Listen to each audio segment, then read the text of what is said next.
بسم اللہ الرحمن الرحیم۔ آج ہم اپنی تاریخ کے ان سنہرے اوراق کو پلٹیں گے جن میں سنہرے حروف سے رمضان کے تاریخی واقعات مکتوب ہیں۔ ہمیں ان تاریخی واقعات کو جاننے کی اسی لیے بھی ضرورت ہے کیونکہ ہماری تاریخ ہمارا آئینہ ہوتی ہے جس میں ہم اپنا ماضی دیکھ کر اپنا حال سدھار سکتے ہیں اور اپنا مستقبل سنوار سکتے ہیں، اور اسی تاریخ کے سنہرے آثار پر چل کر عظیم الشان انقلاب برپا کر سکتے ہیں۔ تاریخ کو جاننے کی اسی لیے بھی ضرورت ہے کیونکہ جب کوئی قوم اپنی تاریخ کو بھلا بیٹھتی ہے تو وہ رسوا و خوار ہو جاتی ہے۔ ہم اپنی تاریخ کے ان گنت سنہرے پنوں میں سے صرف انہی پنوں کو گردانیں گے جو رمضان سے مناسبت رکھتے ہیں۔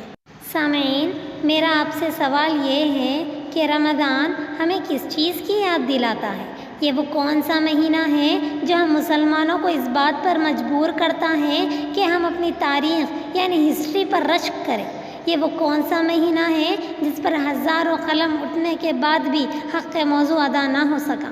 یہ وہ کون سا مہینہ ہے جو ہم اور آپ تمام مسلمانوں سے بھلایا نہیں جا سکتا؟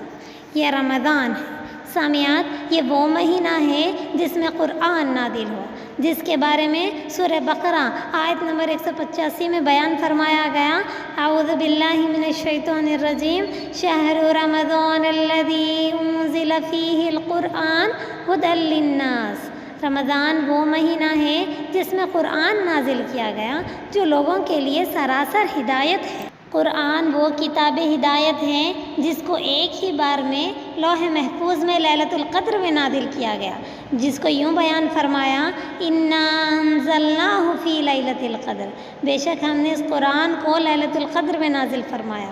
اور 23 سال کے عرصے میں وقتاً فوقتاً آپ صلی اللہ علیہ وسلم کے قلب مبارک پر نازل ہوتا گیا، جو آج رہتی دنیا کے لیے ہدایت کا سرچشمہ ہے۔ سبحان اللہ۔ اتنا ہی نہیں سامعات، رمضان وہ مہینہ ہے جس میں کئی تاریخی واقعات پیش آئے۔ یہی مہینہ ہے جس میں ام المؤمنین حضرت خدیجہ الکبریٰ رضی اللہ عنہا کی وفات ہوئی تھی۔ حضرت خدیجہ رضی اللہ عنہا رسول اللہ صلی اللہ علیہ وسلم کے لیے اللہ تعالیٰ کی ایک بہت بڑی نعمت تھی۔ جب بھی کوئی رنج و مصیبت کا وقت آتا تو آپ کے لیے تڑپ اٹھتی تھی خدیجہ۔ جب بھی کوئی مشکل ترین حالات پیش آتے تو آپ کو قوت پہنچاتی تھی خدیجہ۔ تبلیغ اور رسالت میں آپ کی مدد کرتی تھی خدیجہ۔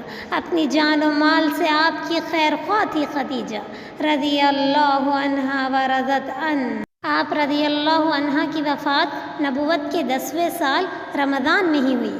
اس وقت ان کی عمر 65 برس کی تھی اور رسول اللہ صلی اللہ علیہ وسلم کی عمر مبارک 50 تھی۔ اتنا ہی نہیں سامعات، رمضان وہ مہینہ ہے جس میں جنگ بدر پیش آئی تھی۔ تاریخ گواہ ہے کہ جنگ بدر وہ عظیم الشان معرکہ ہے جو یوم الفرقان کے نام سے یاد کیا جاتا ہے۔ جنگ بدر وہ عظیم الشان معرکہ ہے جس میں 313 کی چھوٹی سی جماعت کفار کے 1000 لوگوں پر غالب آ گئی تھی۔ جنگ بدر وہ عظیم الشان معرکہ ہے جس میں مسلمانوں نے ایسے جوہر دکھائے جو رہتی دنیا کے لیے درس انقلاب ہے۔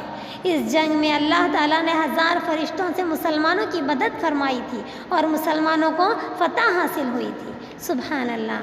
یہ عظیم الشان معرکہ 17 رمضان 2 ہجری مقام بدر میں پیش آیا تھا۔ اور کہا جاتا ہے کہ رمضان وہ مہینہ ہے جس میں حضرت عائشہ رضی اللہ عنہا سے متعلق آیات نازل فرمائی گئی، جس میں ان پر لگی ہوئی تہمت سے بری قرار دیا گیا۔ سبحان اللہ۔ اور سامعات، رمضان وہ مہینہ ہے جس میں مکہ فتح ہوا تھا۔ 21 رمضان 8 ہجری کو آپ صلی اللہ علیہ وسلم 10,000 صحابہ کرام رضی اللہ عنہم کا عظیم الشان لشکر لے کر فاتحانہ شان سے مکہ میں داخل ہوئے۔ مکہ والوں نے 13 سال آپ صلی اللہ علیہ وسلم اور صحابہ پر جو ظلم ڈھائے تھے، وہ سوچ رہے تھے کہ ہم سے ہر ایک ظلم کا بدلہ لیا جائے گا، لیکن قربان جائیے رحمت للعالمین پر، جن کے درگزر کا حال تو دیکھیے۔ جن دشمنوں نے آپ کو گالیاں دی تھی، جسم پر نماز کی حالت میں گندگی ڈالی تھی، آپ کو دیوانہ اور پاگل کہا تھا، حتیٰ کہ آپ کو مکہ چھوڑنے پر مجبور کر دیا تھا، ہجرت کے بعد بھی جنگ کرتے رہے، قتل کی سازشیں کرتے رہے، آپ کے صحابہ کو تکلیفیں دیتے رہے، لیکن قربان جائیے اس محمد عربی پر، رحمت للعالمین پر، کہ آپ نے عام معافی کا اعلان کرتے ہوئے فرمایا لا تثریب علیکم اليوم اذهبوا انتم الطلقاء، آج تم پر کسی قسم کی گرفت نہیں ہے، تم جا سکتے ہو، تم آزاد ہو۔ محسن انسانیت نے اپنے جانی دشمنوں کے ساتھ جو حسن سلوک اور رحم و کرم کا معاملہ کیا، دنیا کی کوئی تاریخ اس کی مثال پیش نہیں کر سکتی۔ یہ عظیم الشان فتح کا واقعہ 21 رمضان 8 ہجری میں پیش آیا تھا۔ اور سامعات، رمضان وہ مہینہ ہے جس میں طائف والے ایمان لائے تھے۔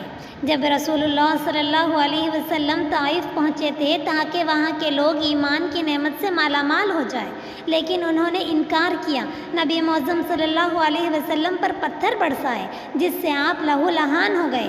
آپ کے ساتھی زید رضی اللہ عنہ آپ کو سنبھال لیتے ہیں۔ اس وقت فرشتہ آ کر کہنے لگا کہ اللہ کے رسول، آپ اجازت دیجئے کہ میں 2 پہاڑوں کو ملا کر رکھ دوں تاکہ یہ بستی والے اس میں پس کر رہ جائیں۔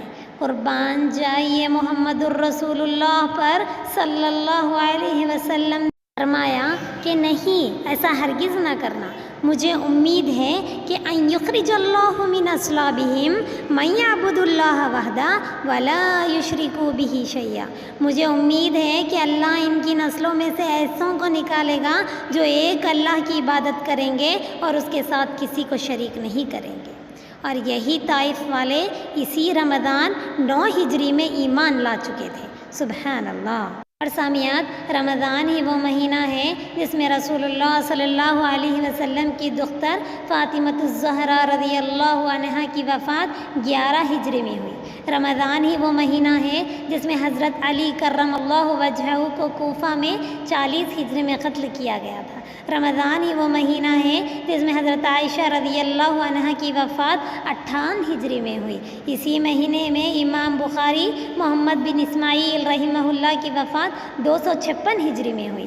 رمضان میں ہی ابن ماجہ رحمہ اللہ کی وفات 273 ہجری میں ہوئی، اور اسی طرح کے کئی واقعات ہیں جو رمضان میں پیش آئے۔ سامعین، آج ہم رمضان کے ان سنہرے تاریخی واقعات کو یاد کر کے ہمیں اپنے ایمان میں اضافہ کرنا ہے۔ تاریخ ہمیں آواز لگا رہی ہے کہ اے مومنو، اپنی زندگی قرآن کے اس قول کے مطابق کر لیں۔ فرمایا ان صلاتی و نسکی و محیای و مماتی للہ رب العالمین، بے شک میری نماز، میری قربانی، میرا جینا، میرا مرنا سب اللہ رب العالمین کے لیے ہیں۔ تاریخ ہمیں ومن احسن من اللہ صبغہ کا درس دے رہی ہے۔ جتنے بھی آج ہم نے تاریخ کے اوراق کو پلٹا ہے، جتنے بھی تاریخی واقعات کو سنا ہے، اس کے ہر پہلو میں کئیوں درس موجود ہیں۔ تاریخ ہمیں درس دے رہی ہے کہ ہم اپنے آثار کی اقتدا کریں گے تو پھر وہ عظیم الشان انقلاب برپا ہوگا جس کا مشاہدہ 1400 سال پہلے آسمان نے کیا تھا، اور پھر زمین پر ویسے ہی چلنے والے گزریں گے انشاءاللہ۔ پھر میں اللہ تعالیٰ سے دعا ہے کہ اللہ تعالیٰ ہم تمام کو تاریخ سمجھنے، اسے یاد رکھنے، محفوظ رکھنے اور اسے سبق حاصل کرنے کی توفیق عطا فرمائے۔ السلام علیکم ورحمۃ اللہ وبرکاتہ۔